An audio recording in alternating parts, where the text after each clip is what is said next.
Good afternoon and welcome to the Return Homestead. My name is Mike and my wife Marty and I homestead 50 acres in southeastern Kentucky. Today we're in our 2001 Fleetwood mobile home. We've got a full renovation underway. We've been working on the master bedroom, bathroom, and closet. We've got a lot more work to do. We've been hanging drywall here in the bedroom. Not very exciting. There's just a lot more of what we've already put in videos. But now we need to deal with this doorway. So the doorway in the master bedroom needs to be completely rebuilt. Let's have a closer look at it and see what's gone wrong.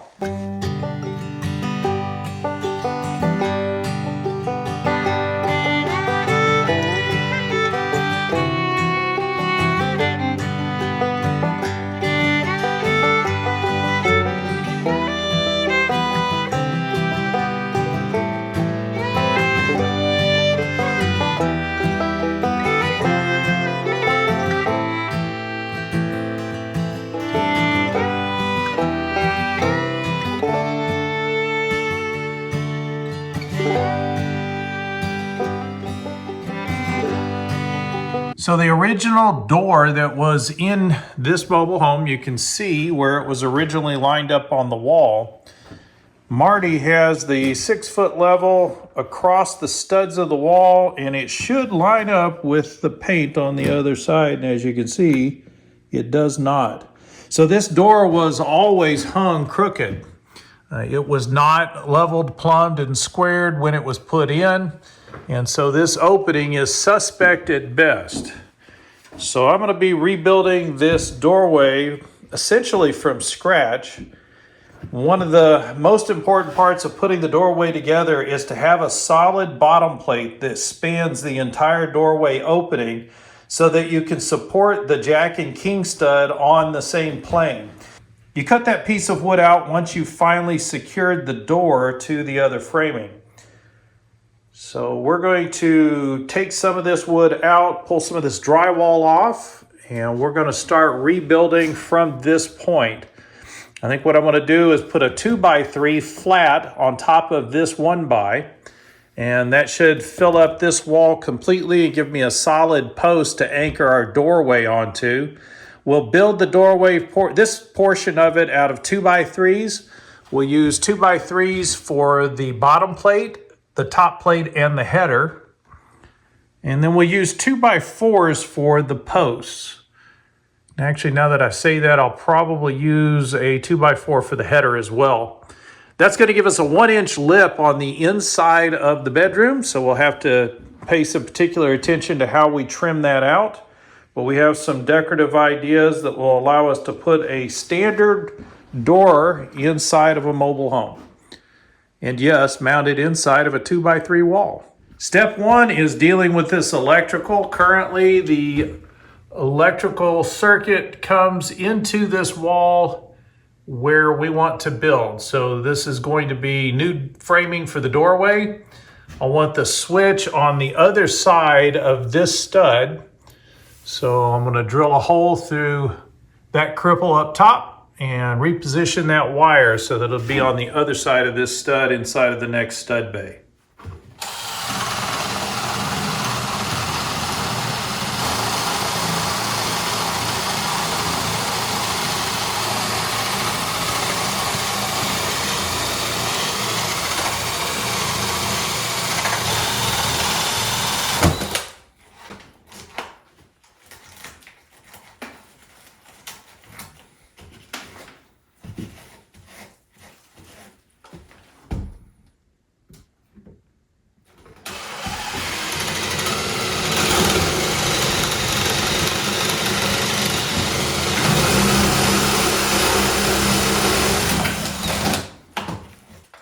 We already know that this wire is live, so I do want to kill the power before we go any further here. Dead circuit, good to go. So we're not going to use the switches that are mounted inside of the drywall. I am going to use a more standard switch that will be nailed off to the stud here. So we're just going to go ahead and cut this switch loose. Hopefully we got enough wire to reach around to the other side of the stud. Should be fine. This is the wire that goes up to the light fixture. So we've got power coming in here. That goes on one side of the switch. And this goes on the other. We attach the black wires to the switch. The white wires, we just put a wire net on. Now we'll restore our circuit. Back out of that first.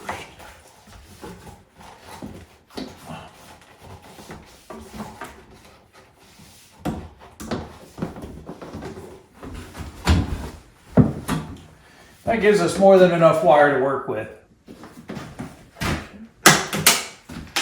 I know they like using this 1x material. It's actually 3/4 of an inch thick, but there's no real stability in this stuff. It's so flexible in mobile homes. I know they're trying to manage the weight of the building. This is a dwelling that's intended to move. So if it's going to go on the road, they've got to be able to keep the weight as low as possible. You may be thinking I'm pulling all of the staples out of the top of this stud. There's nothing to hold it, but this is screwed off to another wall, so it's not going anywhere. Those staples are in the way. They'll prevent the new 2x3 stud from going in correctly. I think that's our next step, is we'll get this completely secured with the new stud on top of it. That will give me an anchor point for the switch so we can get these wires landed. So we got the electrical moved to the other side of this stud. I've also installed a 2x3 on top of the 1x3 that was here. So this has filled the wall up completely. It also is secured, so it gives us a nice solid post for mounting our doorway wall. So we're going to build this doorway wall laying down on the ground. We'll make sure everything is squared off and well connected before we stand it up and put it into this space. But we need a good clean space all the way around. So I'm just going around and removing screws, staples, cutting bits and pieces of drywall loose, making sure that we've got good clean edges before we try to stand a wall up and shove it in here. We'll want to build it relatively tight because once it's up, we need to screw it off to the wood all the way around the edges.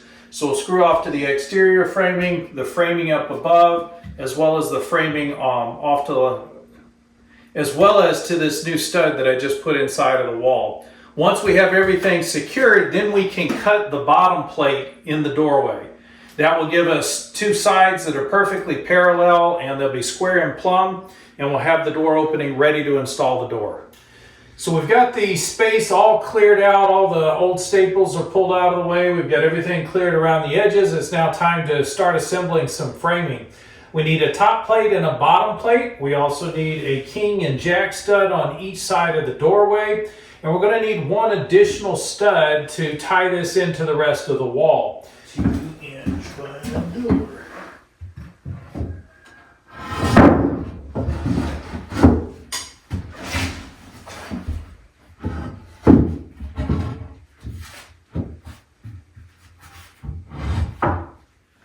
All right, so this is one place in the build where things kind of get a little bit screwy and it starts to look a bit confusing. But here is our top plate for the wall. That is the header for the doorway. There's the king stud and the jack stud. The door frame is going to be 2x4, but the wall is only 2x3. This tiny little portion of the top plate needs to connect to the other wall. So there's another 2x3 stud that will be going in here. And I've trimmed 1 inch off of my top plate in order to match the wall. So when we set drywall, we'll be able to set drywall over the top plate as well. So the first thing I'm doing is screwing my king and jack studs together in their proper alignment. If I can keep the king and jack studs tightly squared to one another, that'll make the rest of the doorway easier to assemble. Less likely for things to get off square or plumb if these two studs are well secured first. Yes, if you have a nail gun, want to use nails instead of screws, this goes a whole lot faster with a nail gun. This is just an unusual section of framing where we're truing up and building out to a space that already exists. And there's all kinds of places where I could have made a miscalculation and be off by 1/4 of an inch. It's going to be a whole lot easier to fix if I can take this apart by removing the screws than if I've got to pull all those nails. So when I put the king and jack stud together on this side, we've got a little bit of a twist in our jack stud. And all I did was screw them together, and that forced this twist to show up. So what I'm doing now is attempting to correct for that. So I've pulled several of the screws out. We'll turn this up on its side, and I can get my weight on it and make sure that goes back to level.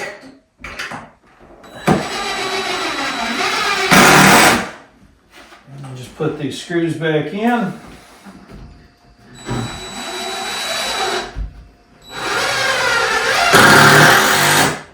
Next, I want to attach the header. That actually mounts on top of the jack stud, but it's inside of the king stud. So the king stud attaches to the top plate. The header actually goes on top of the jack stud. So we're going to screw those two together before we start messing with the top plate.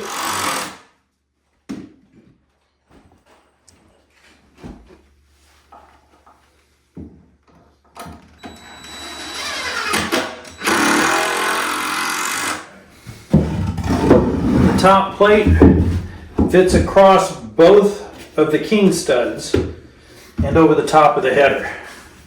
And then to make sure that our top plate and header stay together, we don't get any sag, we'll put a few screws in on each side.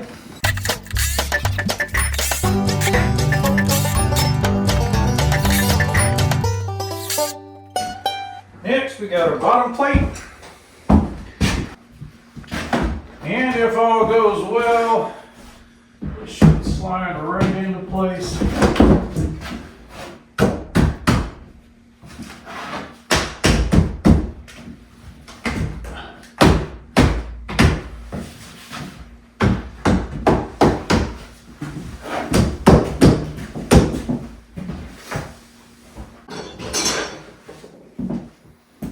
Persuader will always get it done.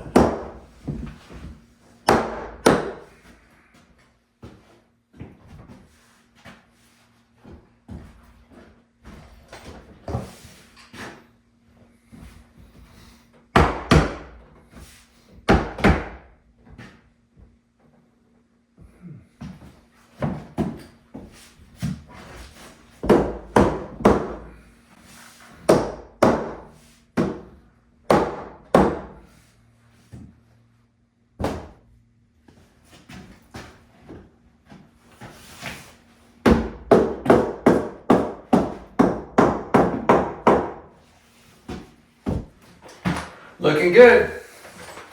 It's a nice snug fit. Just want to make sure that we're plumb or flush with the rest of the framing in this wall. This will all get drywalled. This portion of the door frame will not. So the drywall will only come up and butt up against the door frame here.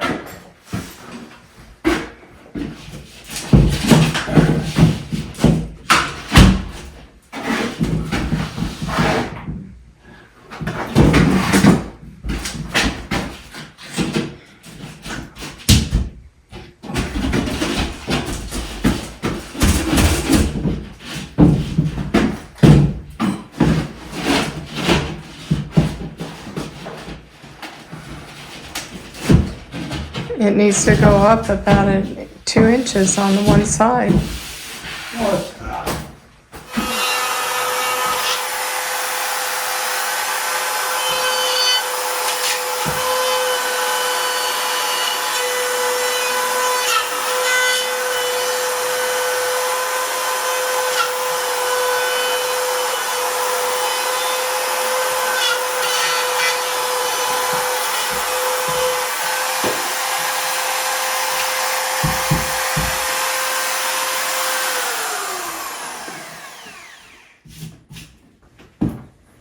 Power's off, right?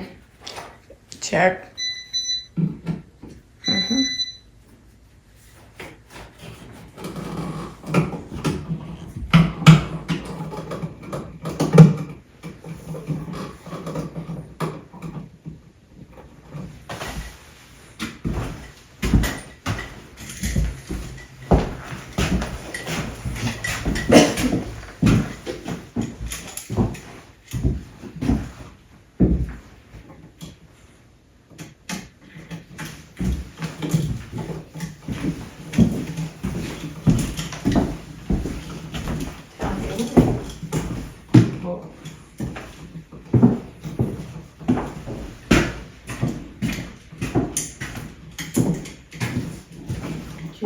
that for a second? I do. Thank you. Don't shock yourself. I got you, babe. Don't shock yourself. And just like that, we have our final wall built. Got the electrical put in.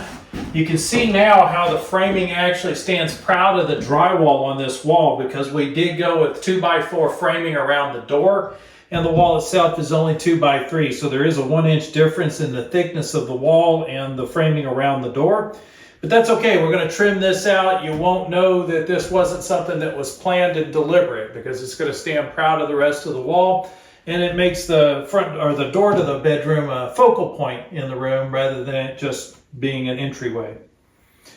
So this took a little bit more effort than what we expected. There's a lot of crazy angles and cuts that we had to take care of in order to make all this come together. But that's essentially DIY. That is a remodel. That's exactly what you're going to go through if you're taking apart somebody else's work and then trying to refashion it and reshape it. You are going to have to do all kinds of weird things where you're cutting an inch off of a stud just to make it fit inside of the wall that's already there. We do appreciate you joining us here on the Return Homestead today. If you haven't subscribed to the channel yet, please go ahead and do so.